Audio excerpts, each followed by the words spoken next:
Assalamualaikum warahmatullahi wabarakatuh. Selamat datang kepada seluruh mahasiswa, di mana hari ini kita sudah masuk minggu yang keempat pada mata kuliah Bank dan Lembaga Keuangan Syariah. Hari ini kita akan membahas salah satu topik yang fundamental, yaitu praktik yang dilarang dalam lembaga keuangan syariah. Nah, mengapa kita harus mempelajari materi ini? Mahasiswa sekalian, target pembelajaran kita hari ini, ya, sebagaimana yang Bapak uraikan di dalam PPT ini, di mana targetnya itu adalah agar kalian mampu menganalisis, ya, praktik-praktik yang dilarang dalam lembaga keuangan syariah, yaitu mengenai riba, maisir, dan gharar, ya, serta memahami implikasi etisnya dalam dunia keuangan kontemporer. Perlu diingatkan bahwa pertemuan sebelumnya kita telah menyinggung konsep moderasi beragama, ya, yaitu konsep wasatiyah. Nah, dalam kali ini Bapak ingatkan kembali bahwa Islam itu tidak hadir untuk mempersulit, ya. Lembaga keuangan syariah bukan sekedar daftar halal dan haram saja yang kita harus pahami. Ia, ya, adalah sistem yang dirancang untuk menjaga keseimbangan atau tawazun. Ya, gunanya apa? Gunanya untuk melindungi pihak yang lemah dari eksploitasi, gitu ya. Nah,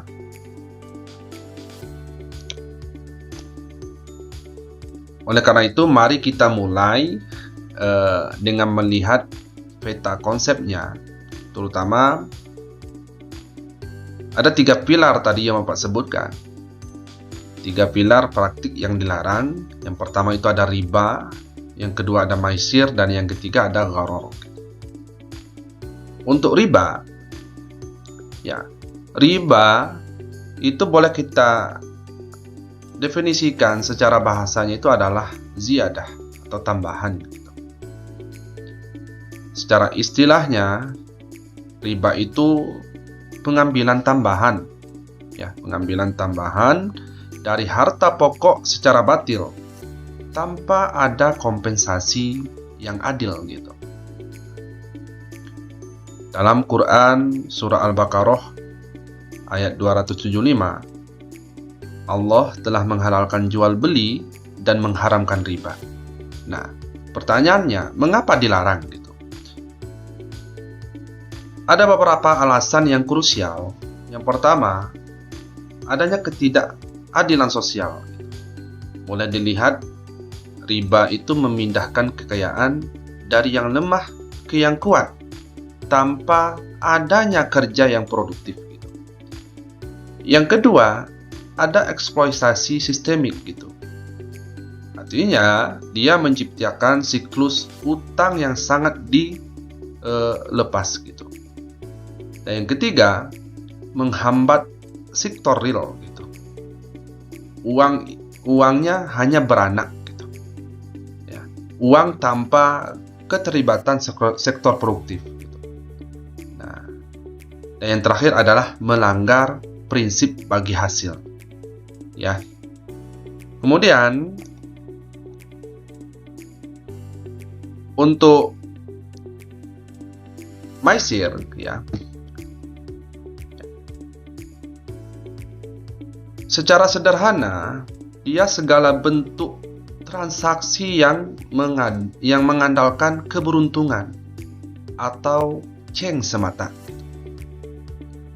di mana satu pihak itu menang dan pihak lain itu kalah tanpa ada nilai tambahnya atau kerja produktif yang dihasilkan.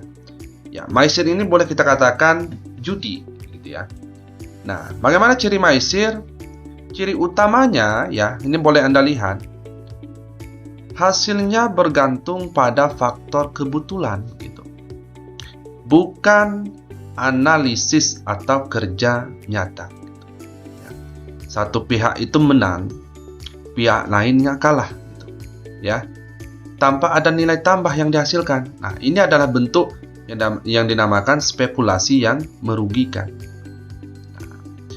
Nah, di era digital ini Anda bisa melihat contoh ini yang Bapak lampirkan. Banyak yang terjebak pada judi berkedok investasi. Misalnya pada trading kripto tanpa analisis atau opsi yang biner gitu ya. Nah, mari kita bedakan antara antara investasi produktif yang berbasis analisis dari sektor real gitu, dengan spekulasinya itu murni yang hanya mengejar fluktuasi harga jangka pendeknya. Oke, kita lanjut pada gharar.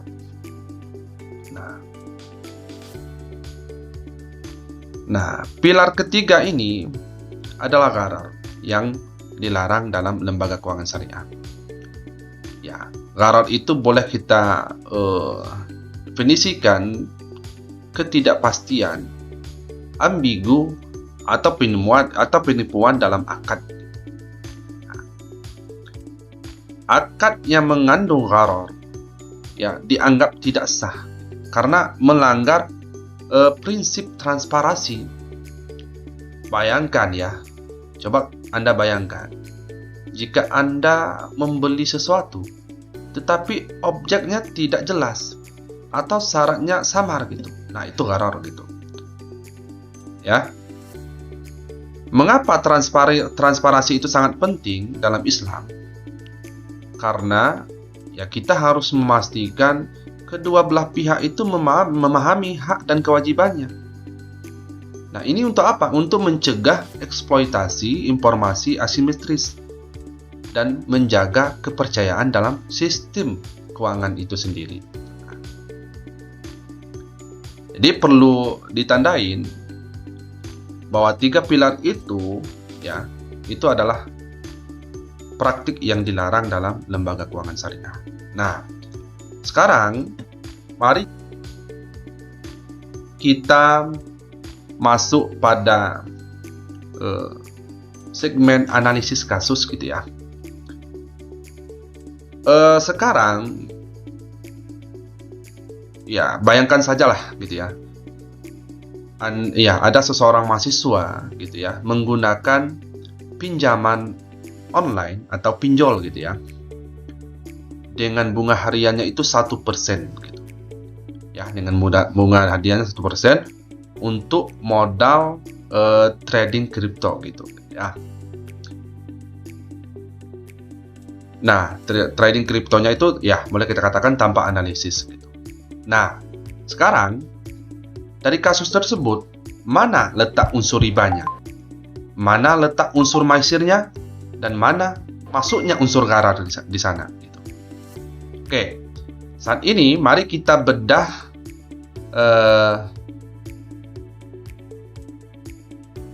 secara kritis berdasarkan 3 pilar tadi. Ya, yang pertama pinjol bunga 1% per hari. Ya, boleh kita katakan masuk pada riba nasi'ah. Kenapa?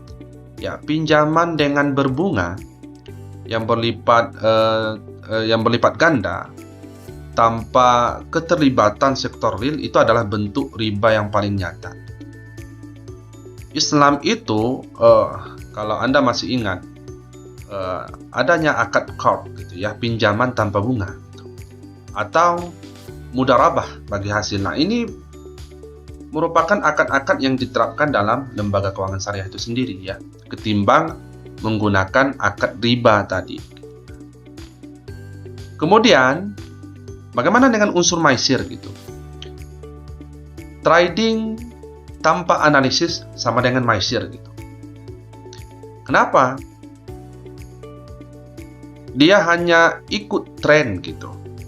Ya, hanya ikut tren. ya boleh kita katakan dia juga tanpa memahami nilai instriknya, ya berarti masuk pada spekulasi gitu. Nah, keuntungannya itu bukan dari nilai produktifnya gitu, melainkan keberuntungan yang tidak memberikan manfaat nyata tadi. Nah, bagaimana dia masuk pada gharar gitu?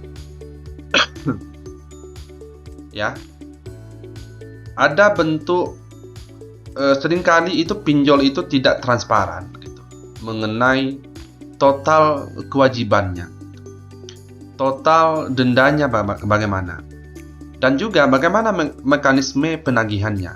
Nah, ini boleh kita katakan bentuk gharar atau ketidakpastian yang sangat berat sekali.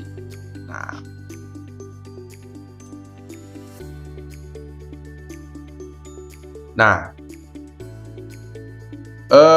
sebagai penutup, ya, mari kita ingat kembali esensi keuangan syariah.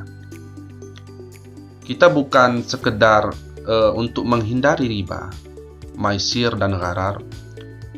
Ya, sebagai kewajiban kita, bagaimana kita membangun sistem lembaga keuangan syariah yang boleh kita katakan moderat tadi, tidak eksploitatif, ya, transparan tadi, ya boleh kita katakan terbuka, dan yang ketiga adalah berkeadilan. Nah, artinya dalam berkeadilan ini ada risiko yang ditanggung bersama gitu. Nah, keuangan syariah itu melindungi yang lemah, menjaga yang kuat, dan membangun ekonomi yang bermartabat. Nah, ini perlu kita pahami ya, bagaimana dia moderat, bagaimana dia transparan, dan bagaimana dia berkeadilan. Demikian penjelasan hari ini. Lebih kurang, Bapak mohon maaf. Wassalamualaikum warahmatullahi wabarakatuh.